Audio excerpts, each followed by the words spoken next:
Aprender a leer en la era digital. ¿Por qué este título? En realidad podríamos haber traído aprender a comprar, aprender a ver la tele, aprender a lo que sea en la era digital, y era más o menos lo mismo en base a lo que le queríamos contar, pero elegimos aprender a leer porque tiene mucha correlación con el caso que estamos implementando en Santander y que en un ratito les vamos a compartir. Así que ahora los invito a hacer un recorrido a nuestra infancia, allá hace muchos años cuando aprendíamos a leer, y que recordemos qué fue lo primero que nos enseñaron. Y lo primero que aprendimos fueron las letras y el abecedario, para después sumarle las sílabas, después con eso sumarle las palabras, y las palabras, las sílabas y las letras, empezar a reconocerlas y así llegar a los textos para poder generar esta práctica y este entrenamiento hasta que pudimos decir que sabíamos leer.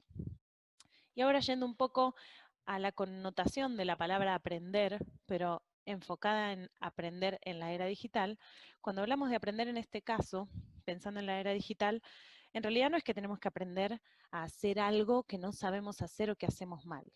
Lo que en realidad normalmente nos referimos es a un reaprendizaje. Estamos volviendo a aprender a hacer algo que sabemos hacer, pero de una manera diferente. Y hacer algo de una manera diferente básicamente no es nada más y nada menos que cambiar.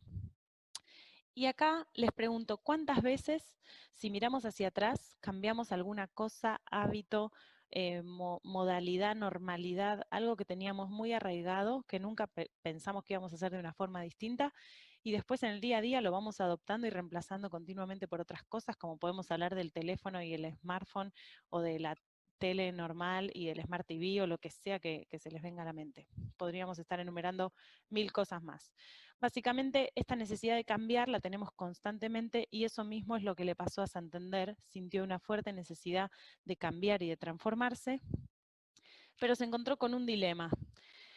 ¿Por dónde empezar, no? ¿Por dónde empezar con todo este cambio y esta transformación?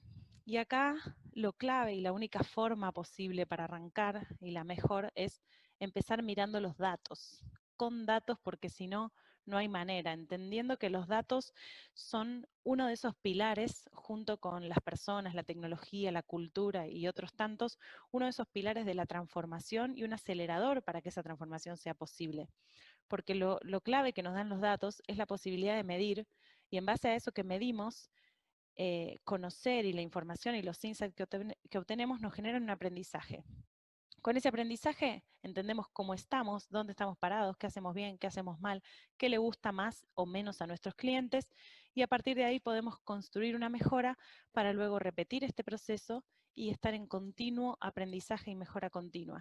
Y de esta manera no tenemos que parar todo y decir nos vemos en 3 años cuando hayamos cambiado, sino que estamos todos los días sacando a producción un producto mejor, con la modalidad tan aceptada y adoptada por todos de los MVPs incrementales continuos, que nos permite esto de medir, aprender y construir continuamente. Y ahora yendo un poco a contarles ya más de mi historia y mi recorrido en Santander en estos últimos casi 2 años, lo que tengo para destacar es primero la suerte de haber sido parte y protagonista de este cambio y de este acompañamiento a Santander a esta transformación, y también de poder haber pensado la estrategia, ser protagonista de pensar la estrategia de datos y armar el equipo de datos de cero, empezando siendo uno o dos y siendo hoy 60 personas en el equipo, y cómo fuimos ayudando y acompañando a toda la organización a transformarse para tomar decisiones basadas en datos lo mejor posible y lo más rápido posible. Así que bueno, un poco la conclusión de este año y medio y las variables claves para tener éxito y haber logrado lo que logramos y que queremos compartir son estas. Primero, el mejor equipo.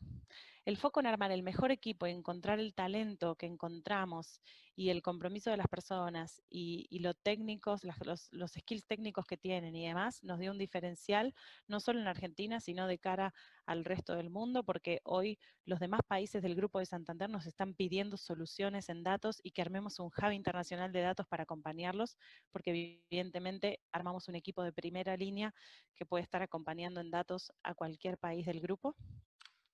Después, eliminar los hilos de info, no perder esto como norte y como principal objetivo, porque si tomamos decisiones en base a 20 versiones diferentes de Santander, es mucho más difícil y seguro nos vamos a equivocar mucho más y a perder mucho más tiempo, que es un activo muy valioso y no nos sobra. Entonces, el foco en eliminar silos de info y hablar de una única verdad y una única fuente de información a la que le llamamos modelo core, y lo estamos montando en nuestro data lake. Y hablando de nuestro data lake, hablamos de como una tercera variable de nuestro stack tecnológico. Esto fue clave también, fundamental, porque es sobre lo que se apalanca toda nuestra estrategia de datos. Y hoy por hoy, como puntos a destacar de nuestro stack, tenemos en lo que es el equipo de ingeniería un equipo 100% orientado a código y a microservicios. Como plataformas usamos principalmente Airflow como orquestador. Tenemos un data lake que estamos migrando a la nube pública de Amazon. Usamos Spark como framework, como SQL, Python, Scala, Java. Así que la verdad es que tenemos un equipo con múltiples tecnologías ahí y 100% orientado a código y a maximizar el desacople de funcionalidades y la flexibilidad. Y después en lo que es el track de Analytics y Machine Learning, estamos muy apalancados en Python como lenguaje, pero como herramientas hoy usamos Cloudera Data Science Workbench y estamos yéndonos ahora a SageMaker de Amazon también en la nube pública. Y por último, en visualización Tableau como plataforma única en la cual tenemos ya 1.200 usuarios subidos y estamos yendo a 1.800 para el próximo año. Por último, bueno, antes de ir al cierre, como cuarta variable tenemos multiplicar cultura analítica, porque para la velocidad que necesitamos y para lo rápido que tenemos que hacer esta transformación es clave que empoderemos a todos los equipos y a cada rincón de la organización con datos, herramientas y las capacitaciones que sean necesarias para que todos se suban y desarrollen esta cultura analítica. Y por último, sí, el foco como principal objetivo y norte para que todo esto funcione, porque hay tanto para hacer que si no ponemos foco en lo realmente importante y en lo que genera más impacto para nuestros productos, procesos y clientes, no podemos avanzar a la velocidad que necesitamos, así que menos es más, y con ese foco les vamos a contar ahora uno de los proyectos principales y estratégicos que abordamos, y que mejor que nos lo cuenten dos de nuestros miembros de este gran equipo. Así que Gasti, todo tuyo. Muchas gracias, Eli. Para contarles acerca de esta iniciativa, me gustaría darles un poco de contexto, darles un poco la intro. Para los que no sabían, 2020 se vino con una pandemia. Y algo o un superpoder que tenemos los millennials es contar todo o expresar todo lo que nos pasa a través de memes. Es algo que me parece muy divertido. Espero que nadie se ofenda, sé que la pandemia es un tema súper delicado, pero bueno, los memes están muy buenos. Como les comentaba, se vino la pandemia. Y eso, a fines prácticos, para los perfiles que trabajamos en tecnología, nos dio la posibilidad de repensar y rediseñar muchos de nuestros procesos. Y esto es algo que ya veníamos haciendo en Santander, pero con la pandemia nos dio la posibilidad o nos cambió las prioridades. Es decir, algunos procesos que ya estaban resueltos, quizás no de la mejor manera, pero se vieron afectados. Hubo un cambio en las prioridades. Y ese cambio nosotros en Santander lo vemos como una oportunidad. Imagínense, para un data scientist o un equipo de data scientists, una oportunidad es también, o se traduce en, adivinen, sí, mucho machine learning, mucho deep learning, inteligencia artificial y todo lo que nos gusta. Y así fue que nos empezaron a llover las iniciativas, a llover los proyectos. Uno de esos, y es del cual les queremos contar, es el depósito de cheques remotos, el cual permite depositar cheques a través de la app sacando fotos. Muy simple. Imagínense un cliente que quiere depositar un cheque, ingresa a la app de Santander, toma fotos al cheque, al frente, al dorso, y luego va a haber percibido en su cuenta el monto correspondiente. Ustedes dirán, ¿dónde está Deep Learning? Bueno, utilizamos Deep Learning para lo que es el reconocimiento y la segmentación del cheque y para leer las diferentes secciones, como por ejemplo la fecha, el monto, el número del cheque, la firma, etc. Y acá me gustaría que se queden con la imagen del cheque, que se ve en la esquina inferior izquierda, porque esta imagen se genera a partir de una máquina que se llama Panini, que lo que hace es un scan de la foto de ese cheque y que las grandes empresas suelen tener. Ahora ya les voy a hablar un poquito más acerca de esas maquinitas, así que me gustaría que se queden con esa imagen. Ahora bien, ¿cómo se organiza un proyecto de este tipo? Bueno, si lo quisiésemos agrupar en 4 grandes etapas, por un lado tendríamos lo que es la adquisición o la captura del dato, que es un punto muy importante porque sin datos no hay modelos. ¿Y qué pasa cuando los datos que tenemos no reflejan al 100% la realidad que queremos modelar? Vamos a estar hablando ahora sobre ese punto. La segunda etapa tiene que ver con el etiquetado de los datos. Bien, ¿qué pasa cuando no tenemos los datos etiquetados o tenemos un etiquetado parcial? ¿Cómo lo resolvemos? También ahora le vamos a estar comentando un poquito acerca de eso. La tercera etapa tiene que ver con el desarrollo de los modelos de Deep Learning. La etapa por ahí más divertida, pero para muchos usuarios termina siendo una caja misteriosa. Y la última etapa es el siempre riesgoso deploy de los modelos. Ahora bien, les hablé de lo que es la adquisición de la data. Y ustedes me dirán, qué fácil, estamos en la era de la información, todo es un dato, hay datos por todos lados. Y es verdad, había datos. Teníamos datos por todos lados. Pero, como les pedí que se queden con esa imagen, teníamos datos que se generan a partir de estas maquinitas que se llaman Panini, que lo que hacen es generar un scan del cheque, una imagen muy linda donde se identifica súper bien todas las secciones, el cheque ya viene segmentado, pero no reflejaba la realidad de los datos que necesitábamos. Nosotros necesitamos fotos sacadas con celular. Y así fue que salimos a buscar imágenes. Lógicamente no las encontramos, pero lo que encontramos fueron cheques en cantidad, en cajas, a montón. Entonces lo que hicimos fue ponernos un poco en los zapatos del cliente y generar nosotros esa data que no teníamos. Nos pusimos los barbijos, pedimos los permisos correspondientes y fuimos a generar esa data. Cada uno con nuestros celulares, a tomar las diferentes fotos, con diferentes fondos, con diferente iluminación, a generar toda la data que no teníamos. La siguiente etapa de la cual les comenté tiene que ver con lo que es el etiquetado de los datos. ¿Qué pasa cuando no tenemos los datos etiquetados o tenemos un etiquetado parcial? ¿Cómo hacemos para llegar al desarrollo de los modelos de Deep Learning? ¿Cómo resolvimos esto? Bueno, lo resolvimos trabajando en equipo. Es decir, cuando tenemos esta problemática, lo que hacemos es, armamos un pequeño script, que es un pedazo de código, en el cual nos permite etiquetar datos muy rápido. Y lo que hacemos es, nos repartimos todas las imágenes que necesitamos etiquetar, y con este script todos colaboran a la causa y etiquetan algunas imágenes. Eso nos permite en muy poco tiempo etiquetar una gran cantidad de imágenes y poder avanzar con los tiempos del proyecto. En este caso puntual teníamos un etiquetado parcial. Es decir, teníamos la fecha de pago de ese cheque, pero no teníamos identificado en la imagen cuál era la fecha que correspondía. Estos cheques suelen tener dos fechas, la fecha de generación y la fecha de pago. Entonces lo que queríamos era poder machear cuál era la fecha de pago con la etiqueta que teníamos. Entonces acá con este script te levanta la imagen, te muestra las diferentes fechas y va seleccionando la opción correspondiente.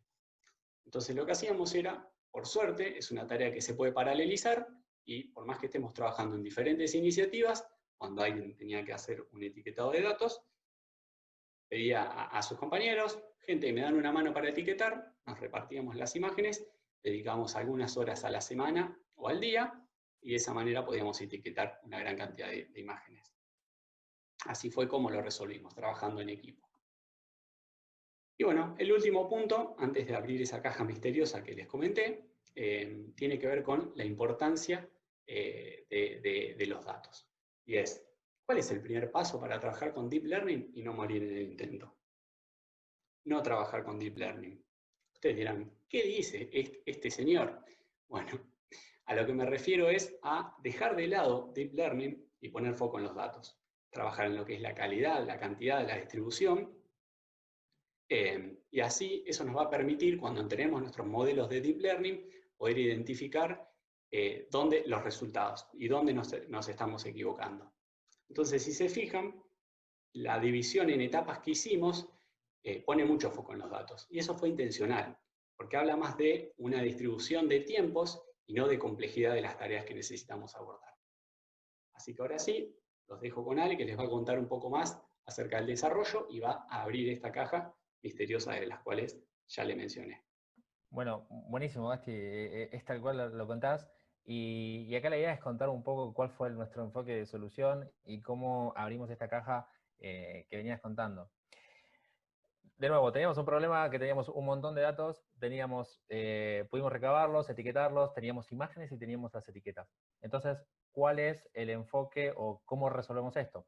Lo primero que optamos fue por ir por las librerías conocidas. O sea, esto es un problema en el cual hay mucha gente que ya trabajó mucho tiempo, hay librerías que se desarrollaron para solucionar esto de poder reconocer caracteres dentro de imágenes. Por lo cual fuimos a probar esto. Entonces, probamos básicamente todo, probamos de todo, pero nada nos funcionó. Estas son librerías muy custom, o en realidad muy generalistas, podría decir yo. Y entonces, bueno, que estábamos en un punto donde decimos, ¿y ahora quién nos puede ayudar a resolver este problema? Ahí es donde aparece nuestro fiel y querido amigo TensorFlow. ¿Por qué aparece TensorFlow?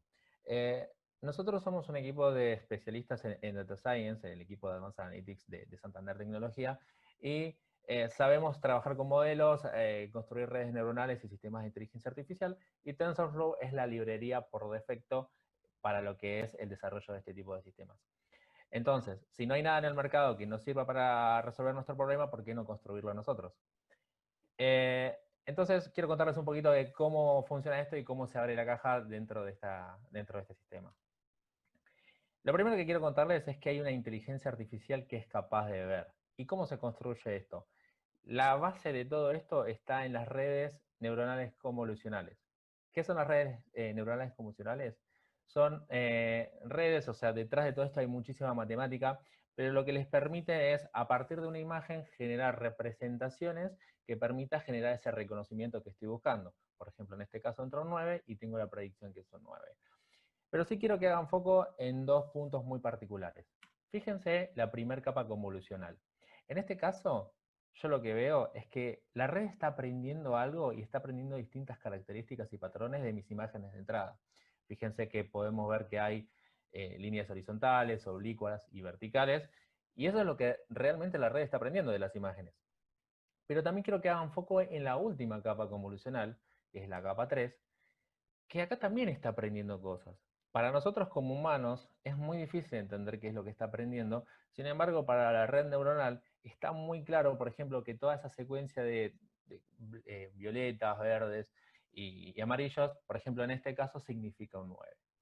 Entonces, ¿qué hacemos? Agarramos toda la data, entrenamos una red convolucional de este estilo y vamos a probarlo con un caso que no conoce la red.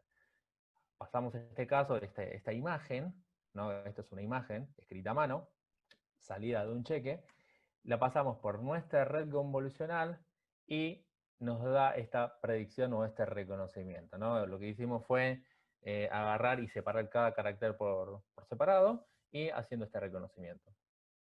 Fíjense, funciona perfecto, todos festejamos, brindamos, ya estamos listos para salir a producción y producto terminado. Pero como nosotros somos precavidos, lo que queremos hacer es probarlo con un poco más de data, ¿no? Es decir, bueno, cuidado, porque puede haber algún caso que no funcione, queremos corroborar eso. Entonces fuimos a probar sobre data. ¿Qué es lo que pasa? Imagínense que les viene el siguiente número, que en este caso tiene un poquito más, no es tan claro como el anterior, ahí los números están un poco más juntos, están un poquito más distorsionados. Entonces yo lo paso por mi modelo de Deep Learning que ya entrené en TensorFlow, y pasa lo siguiente, ¿no? Acá ya no me gusta tanto, las predicciones no se condicen con el número y bueno, frustración, eso es lo primero que nos pasa. Pero don't worry, lo primero que tenemos que hacer es entender por qué esto está fallando. ¿Y por qué puede estar fallando? Lo primero que hay que hacer es ir a la data y ahí es cuando nos damos cuenta que la cantidad de formatos en las cuales pueden venir o estar escrito un número dentro de un cheque es un montón. Fíjense las diferentes formas de escribir los números, más inclinados, más rectos, un poco más juntos o más anchos en la forma de escribir. Y esto hace que la red, yendo número por número, no pueda reconocer estos caracteres. Quiero poner especial atención en este caso, por ejemplo, en el 590.000, que si yo lo uso, digamos, con esta red que entrené, lo que me va a pasar es lo siguiente. voy a ir al primer carácter, me va a reconocer el 5 perfectamente, aunque está un poco pegado al 9, pero va a seguir corriéndose y en vez de un 9 lo que va a reconocer es un 0. ¿Por qué? Porque va a cortar ahí y se va a quedar con ese 0. Después, cuando siga cortando, se va a quedar con un 1. Entonces ya nos damos cuenta que este enfoque no nos sirve, o al menos para los datos que tenemos nosotros. ¿Y qué hacemos con esto entonces? Lo que queremos nosotros es poder tener una inteligencia artificial que sea capaz no solo de ver, sino de leer. Porque una cosa es ver y otra cosa es recorrer esa secuencia que yo estoy buscando, que es un número, podría ser un número, una fecha, de acuerdo a lo que yo estoy buscando. Supongamos que tenemos este caso, yo lo que voy a buscar es poder recorrer el número, esa secuencia de píxeles que es una imagen, y poder utilizar la red que ya entrené, o sea, mi red convolucional, para generar esa representación intermedia y poder tomarlo de a secuencias, es decir, ir reconociendo de a secuencias por cada una de las secuencias de píxeles. Lo bueno es que para esto ya existe una red, más que una red, es una capa de redes neuronales que se llama LSTM, que más allá de toda la matemática que hay dentro de este tipo de redes neuronales, lo importante es que esta red es capaz de recorrer secuencias y además de acordarse qué hay antes de cada secuencia de píxeles y qué hay después. Entonces, si yo entreno a mi salida de la convolución, ¿no?, que era esta representación intermedia que iba entendiendo la inteligencia artificial, que es capaz de ver, se lo paso a mi capa de LSTM, lo que obtengo es algo de este estilo, ¿no? Fíjense la salida, va recorriendo de secuencias. Entonces yo le pregunto a Guido, Guido, ¿qué te parece esto? Y él me dice, está mal, pero no tan mal. Y yo concuerdo bastante con lo que me dice. ¿Por qué? Fíjense que, si bien no tengo la predicción correcta, empieza a ver esta secuencia que es lo que estoy buscando. Fíjense en el caso del 4, en toda la parte donde hay 4, está reconociendo un 4. Entonces creo que acá lo único que me falta es una capa que sea capaz de transcribir esto. Y es ahí donde aparece nuestra última capa de esta arquitectura, que la vamos a llamar la inteligencia artificial que es capaz de transcribir, que es la capa CTC. Para explicarla, un sencillo caso. El caso de Speech Recognition. Speech Recognition es cuando yo tengo un audio y quiero pasarlo a texto. ¿Qué pasa en este caso? ¿No? Yo tengo un audio y es difícil poder asignar la etiqueta a cada secuencia del audio, ¿no? Porque, por ejemplo, yo digo la palabra hola y puedo decir hola o hola, y en ese caso es difícil asignar, por ejemplo, la letra O a la secuencia de segundos donde se encuentra esa O. Entonces, ¿qué es lo que hace esta capa, CTC? Justamente hace una conexión temporal para permitir esa clasificación que estoy buscando.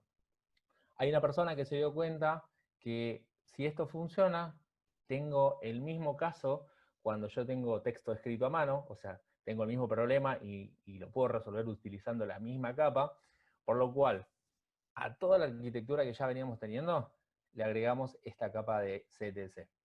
Entonces, tengo la salida de mi capa LSTM, que ya venía teniendo, que era esta, lo aplico por mi capa CTC, que es capaz de decodificar todo esto que viene anteriormente, y obtengo mi predicción final, que es lo que estaba buscando, y funciona muy bien.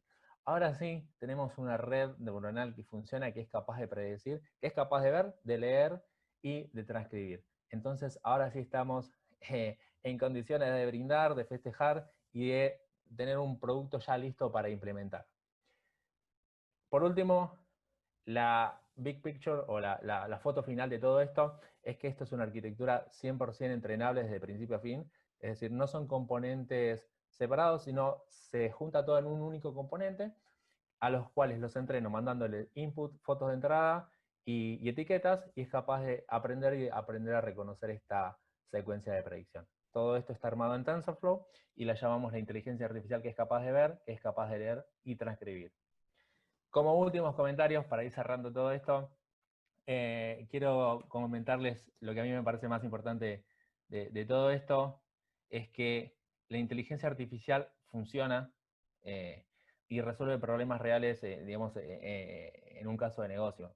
En Santander Tecnología decidimos aplicarlo y nos funcionó, así que crean que no es algo de las películas o algo que pasa solamente en Silicon Valley, sino que tenemos la capacidad de hacerlo y podemos hacerlo con estas herramientas con un poco de capacidad de cómputo y librerías open source. Y yendo a lo que es la librería open source, utilizamos TensorFlow y OpenCV para lo que es el manejo de imágenes, así que esto es importante y tenerlo en cuenta. Y último, esta capacidad de experimentar y aprender, porque créanme que en este tipo de problemas no es fácil implementar una primera versión o una primera solución y que ya les funcione, que tenga una accuracy perfecto, sino que vamos a tener este camino de aplicar una nueva solución, entrenar el modelo y empezar a ver qué da. Así que se trata de eso, de tener un poco de resiliencia dentro del equipo. Nosotros en el equipo de Santander Tecnología, por suerte, la tuvimos y pudimos resolver este problema. Así que bueno, sin más, espero que les haya gustado todo este caminito del proyecto que les contamos con él y con Gastón, y muchas gracias.